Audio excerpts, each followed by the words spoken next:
Well, more now on the decision to send $50 million in emergency aid to Sri Lanka as the nation's economic and humanitarian crisis worsens. For more, I'm joined by former Foreign Minister and ANU Chancellor Julie Bishop. Julie, good morning to you. Nice to see you this morning. Hey, look, the Home Affairs Minister is in Colombo to address the rise in asylum seeker boats. Do you think that's going to work?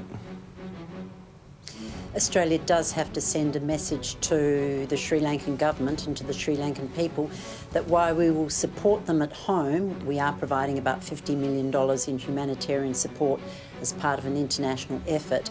We will not be supporting the criminal people smuggling organisations that do try and take advantage of a humanitarian crisis such as this.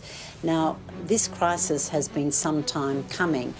For example, the government has just defaulted on its international debt obligations for the first time in its history, and inflation is running at about 40%, and people are desperate. The pandemic also had a massive impact on Sri Lankan tourism, but there was also a recent decision by the government to mandate organic farming that led to a collapse in food production and a collapse in exports like tea. So the economy is collapsing, people are desperate, and the Australian government is right to provide aid, but we must send the message that this doesn't mean that the criminal people smuggling gangs can get back into operation. I think there's a perception, and it's hard to argue with the statistics, that under the coalition they rarely came. But under Labor, given their past, it will happen again, it will amp up, and Labor won't be able to deal with it. The messaging from Anthony Albanese, the Prime Minister, has been pretty strong to this point, but we haven't exactly been inundated yet either.